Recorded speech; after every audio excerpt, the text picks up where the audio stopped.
Bienvenidos a Certifica, el podcast de EQA sobre el mundo de la certificación de empresas.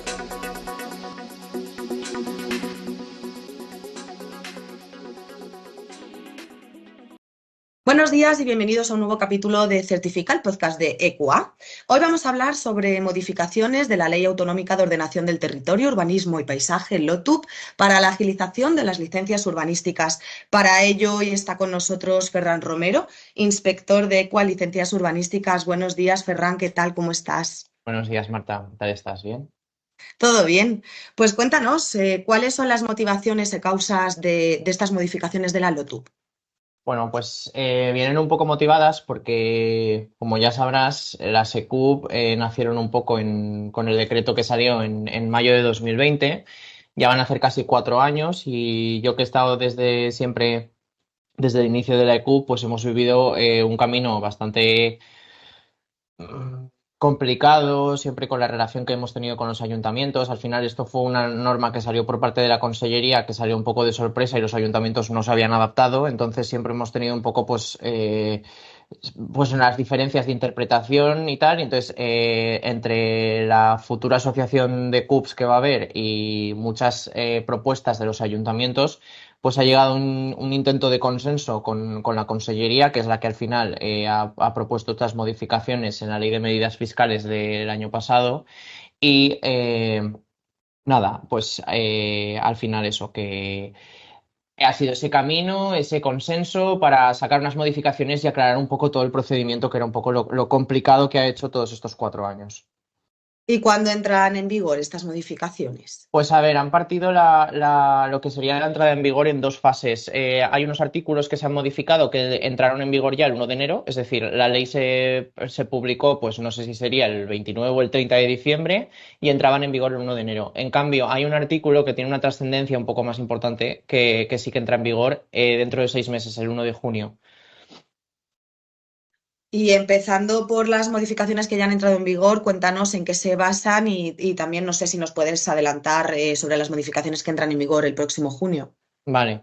A ver, está todo en el mismo texto, que es la ley Ujú. de lo que he dicho antes, que es la ley de medidas fiscales. Lo que pasa es que hay una disposición nueva que añade esta condición de que hay un artículo en concreto que entra en vigor el 1 de junio. Entonces, las que ya han entrado en vigor, es decir, a día de hoy ya están en funcionamiento, son unas modificaciones que no dejan de ser importantes. Por ejemplo, la del artículo 57 de la LOTUP o del texto refundido de la LOTUP, que lo que hace es añadir que los criterios interpretativos que ahora mismo están pues un poco en la parte oculta del ayuntamiento, criterios que interpretan los técnicos municipales y que al final solo lo sabes cuando te viene un informe de requerimiento o porque tienes una consulta con el técnico y te dice, pues es que aquí lo aplicamos así. Esos criterios ya tienen que ser públicos, se tienen que publicar en las webs del ayuntamiento para que tengan eficacia normativa. Luego también ha habido siempre durante estos 4 años un punto que ha generado también mucha controversia y era en el artículo que establece qué actuaciones urbanísticas serán sujetas a declaración responsable Q, que han eliminado el apartado 3. Este apartado 3 lo que decía, y era una cosa que, como he dicho antes, generaba bastante confusión, y es que los municipios, mediante la aprobación de una ordenanza, podían someter algunos actos de este artículo a licencia expresa. Eso quería decir que, por ejemplo, muchos ayuntamientos interpretaban que en sus planes generales, que eran anteriores a lo que era la ley de urbanismo o en ordenanzas anteriores también a esta ley, pues decían que un cambio de uso, por ejemplo, que según la norma autonómica es una declaración responsable Q, como en sus planes generales ponía que era una licencia, pues aplicaban que era una licencia. Pero la filosofía de este artículo no era esa. La filosofía es que una vez se aprobó esta ley, el ayuntamiento podía sacar una ordenanza a posteriori diciendo este acto está sujeto a licencia. Eso los ayuntamientos, ha habido algunos que no lo han entendido así, entonces lo que ha decidido la Consellería es eliminar directamente ese artículo para que no haya posibilidad de que un ayuntamiento regule un acto que está sujeto a declaración responsable EQ por licencia. Luego, se modifican una serie de artículos también, que es el artículo 238, que introduce un poco la modificación que entra en vigor el 1 de junio, es una introducción mera. Entonces, al final, pues tampoco tiene mucha trascendencia, porque la que tiene trascendencia es la que va a entrar el 1 de junio. Y luego también modifican y también entra en vigor el 1 de enero, o sea, ya ha entrado en vigor, la disposición adicional cuarta, que era la que regulaba todo el tema, era la que introducía por primera vez en el año 2019, cuando se modificó la ley por primera vez, por así decir, la que introducía lo que era el concepto de una ECUB y hacía una distinción muy clara entre lo que era una ECUB y un colegio profesional.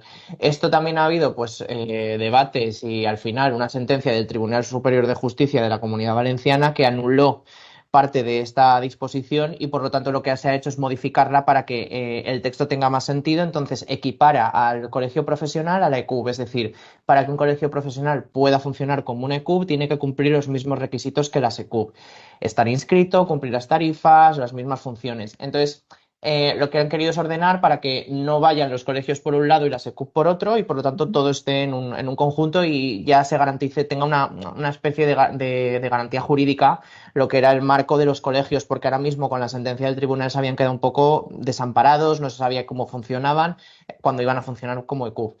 Y luego ya la última modificación, y quizás es la más trascendental, y por ello han dejado un plazo de 6 meses pues eso, para estudiarla, para adaptarla y tal, es la del artículo 239, que es la que regula todo el procedimiento de licencia urbanística. Entonces, este artículo sí que es verdad que aparte de explicar pues que el promotor ya es voluntario de o ir mediante un ayuntamiento y solicitar una licencia o ir mediante una ECUB y acompañar su solicitud de licencia con unos certificados, pues tiene algunas frases bastante importantes como que cuando el promotor decide ir por ECUB, los informes ECUB o los certificados al final sustituyen automáticamente al informe técnico municipal.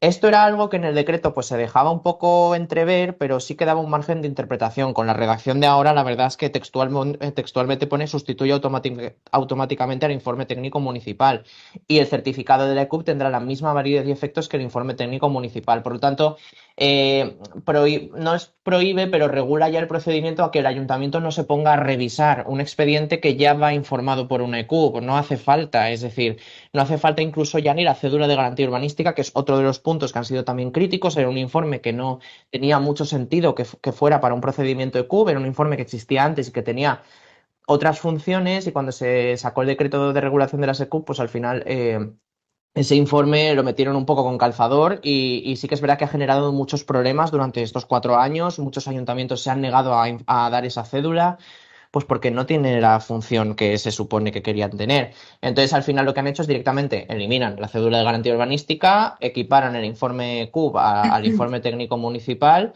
y nada, lo único que dice es que una vez se meta un expediente con un certificado CUB, lo único que se debe hacer es emitir un informe jurídico y conceder la licencia, en el caso de que estuviera todo el procedimiento correcto, obviamente.